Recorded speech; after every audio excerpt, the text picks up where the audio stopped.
بسم اللہ الرحمن الرحیم۔ ڈیئر ویورز، یہ ویڈیو ڈائریکٹ انڈائریکٹ سیکھنے کا ایک شارٹ کٹ ہے۔ ویسے تو مختلف چینلز کے اوپر ڈائریکٹ انڈائریکٹ کی بے شمار ویڈیوز موجود ہیں، لیکن میں نے ضرورت محسوس کی کہ کوئی ایسی ویڈیو اپلوڈ کرنی چاہیے کہ جس کو دیکھ کر عام جو اسٹوڈنٹس ہیں یا عام لوگ ہیں وہ اردو میں اور انگلش میں ڈائریکٹ انڈائریکٹ کو آسانی سے سمجھ سکیں۔ یہ سلائیڈ جو آپ کے سامنے ہے یہ انٹروڈکشن کے لیے ہے۔ آپ دیکھ رہے ہیں کہ کہہ لیں کہ یہ فادر ہیں جو اپنے سن کو کہہ رہے ہیں I'll buy a computer system for you۔ اس میں فادر فرسٹ پرسن ہے جو اپنے بارے میں بات کر رہا ہے، اور جو بوائے ہے یا جو سن ہے وہ سیکنڈ پرسن ہے جس سے اس کے والد مخاطب ہیں۔ اس گفتگو میں آپ دیکھ رہے ہیں کہ والد کے ورڈز کو ہو بہو کاپی کیا گیا ہے۔ یہی ڈائریکٹ اسپیچ کی خوبی ہے کہ اس میں جو پرسن بھی، جو اسپیکر، جو سبجیکٹ بات کر رہا ہوتا ہے ایگزیکٹلی اس بات کو کاپی کر دیا جاتا ہے۔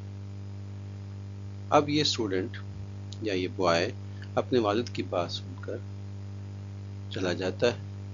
اسکول میں جا کر یہ لڑکا، یہ بوائے اپنے دوست سے ملتا ہے اور اس کو بڑی خوشی کے ساتھ بتاتا ہے کہ میرے والد نے میرے لیے کمپیوٹر خریدنے کا وعدہ کیا ہے، اور وہ انگلش میں اپنے والد کی بات کو یوں رپورٹ کرتا ہے My father said that he would buy a computer system for me۔ اس جملے میں آپ دیکھ رہے ہیں کہ I'll buy کو he would buy میں چینج کر دیا گیا ہے، for you کو for me میں چینج کر دیا گیا ہے۔ اس سے آپ کو اندازہ ہو گیا ہوگا کہ ڈائریکٹ سے جب انڈائریکٹ بناتے ہیں تو کچھ چینجز کرنی پڑتی ہیں۔ وہ چینجز کون کون سی ہیں یہ آپ کو اگلی سلائیڈ میں بتائی جائیں گی۔ اس سے پہلے ہم جاننے کی کوشش کرتے ہیں کہ ڈائریکٹ اور انڈائریکٹ سپیچ میں کیا فرق ہوتا ہے۔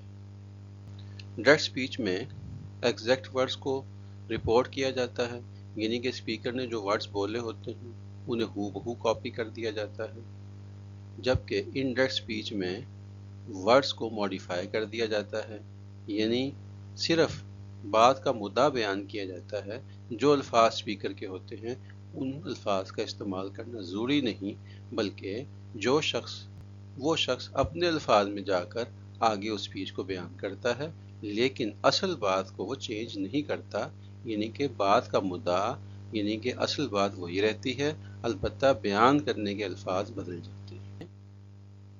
No change or modification in structure tense، یعنی کہ جملے میں اسپیکر نے کی ہوتی ہے اس ٹینس میں کوئی چینجنگ نہیں کی جاتی، بلکہ ٹینس کو as it is he copy کر دیا جاتا ہے، جبکہ انڈائریکٹ اسپیچ میں اسٹرکچر کو بھی بدل دیا جاتا ہے، ٹینس کو بھی چینج کر دیا جاتا ہے۔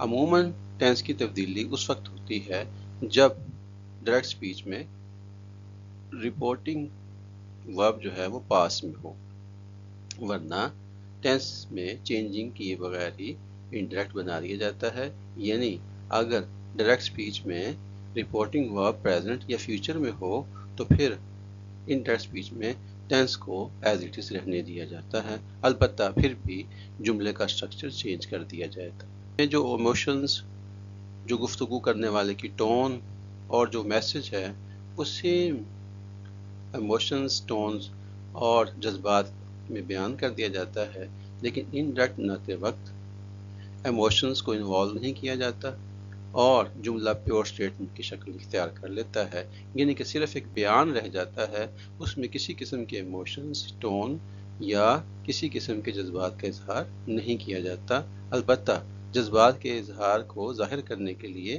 ہم کچھ الفاظ کا استعمال کر کے اس کمی کو پورا کر دیتے ہیں۔ کوٹیشن مارکس کا استعمال ہوتا ہے، یعنی کہ گفتگو کرنے والے کی، اسپیکر کی گفتگو کے الفاظ کو ان دو کوماز کے اندر رکھا جاتا ہے۔ یہ ڈاٹس ظاہر کر رہے ہیں کہ اس میں اس کی گفتگو آ جاتی ہے اور آخر میں پھر فل سٹاپ لگا دیا جاتا ہے۔ اگر جملے میں کوئی حیرانگی کی یا کوئی جذبات کے اظہار کی بات ہو تو پھر ایکسکلیمیشن مارک کا استعمال بھی کیا جاتا ہے، اور اگر کوئی کوشچن ہو تو کوشچن مارک کا استعمال کیا جاتا ہے، لیکن انڈائریکٹ اسپیچ میں پنکچویشن مارکس کو ہٹا دیا جاتا ہے اور آخر میں صرف جملے کے اینڈ پر ایک فل سٹاپ لگایا جاتا ہے۔ اب دیکھنا یہ ہے کہ ڈائریکٹ کو انڈائریکٹ بناتے وقت ہمیں کیا کیا چینجز کرنی پڑتی ہیں۔ What to change while making direct to indirect speech؟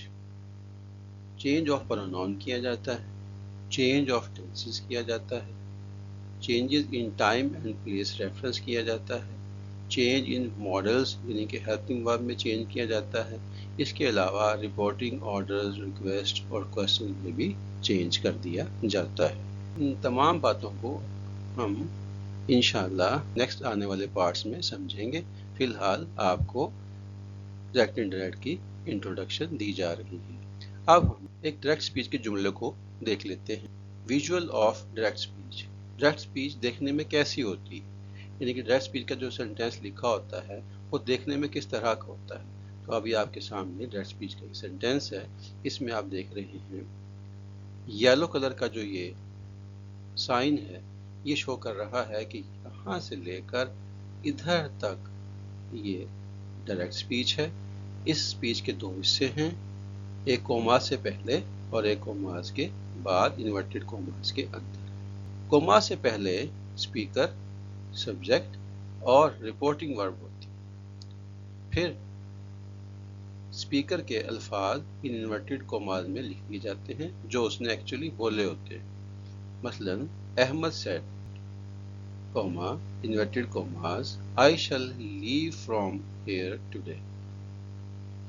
اس میں یہ رپورٹڈ اسپیچ ہے اور یہ رپورٹنگ اسپیچ ہے۔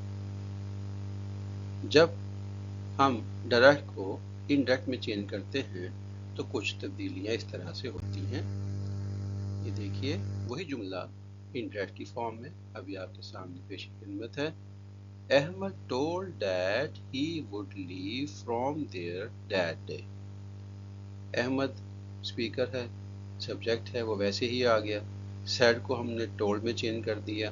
ضروری نہیں کہ ہم سیڈ کو ٹولڈ میں چینج کریں، بلکہ اسے سیڈ کے طور پر بھی استعمال کیا جا سکتا ہے، اس سے کوئی فرق نہیں پڑتا۔ ہم نے کوماز کو ہٹا دیا، کوماز کی جگہ پر ایک لنکر لگایا۔ اس وقت لنکر کا جو ورڈ ہے وہ ہے ڈیٹ، اور مختلف جملوں میں یہ لنکر چینج بھی ہو سکتا ہے، البتہ کوماز اور انورٹڈ کوماز کو انڈائریکٹ اسپیچ میں ہٹانا ہوتا ہے۔ جو کوماز میں لکھا ہوا تھا اس میں تبدیلی کچھ یوں آئی، He would leave from there that day، یعنی I shall leave، اس میں I کو he میں چینج کر دیا، here کو there میں چینج کر دیا، today کو day میں چینج کر دیا۔ Ahmad told that he would leave from there that day، یعنی Ahmed speaker as it is, said کو ٹولڈ میں چینج کر دیا۔ اگر چاہیں تو سیڈ کو ٹولڈ میں چینج کر دیں، اگر نہ چاہیں تو سیڈ ایسے ہی آ سکتا ہے۔ کوماز اور انورٹڈ کوماز کو ہٹا کر ڈیٹ لگایا جو کہ ایک لنکر کا کام کرتا ہے۔ اس کے بعد ہم نے اسپیکر کے ورڈز کو چینج کیا، He would leave from there that day۔ اس میں آپ دیکھ رہے ہیں باہر سیڈ ہونے کی وجہ سے اندر کے ٹینس کو would میں چینج کر دیا گیا ہے، اور یہاں پر چینج آف پلیس بھی کر دیا گیا ہے، ہیئر کو دیر میں چینج کر دیا گیا ہے، یہاں پر چینج آف ٹائم کیا گیا ہے، ٹو ڈے کو ڈیٹ ڈے کر دیا گیا ہے۔ اس طرح سے آپ دیکھ رہے ہیں کہ کچھ بنیادی تبدیلیاں کر کر ہم نے انڈائریکٹ اسپیچ بنا لی ہے۔ ڈیئر ویورز، ڈائریکٹ کو انڈائریکٹ میں چینج کرنا اگرچہ مشکل لگتا ہے، لیکن انشاءاللہ اگلے پارٹس میں جب آپ ان سلائڈز کو دوبارہ دیکھیں گے تو آپ کو ڈائریکٹ انڈائریکٹ نہ صرف آسان لگیں گے بلکہ آپ ان کو آسانی سے بنانا بھی سیکھ جائیں گے۔ ڈیئر ویورز، اگر آپ کو یہ ویڈیو پسند آئی ہو تو اس کو لائک اور سبسکرائب ضرور کیجیے۔ Thank you for watching the video.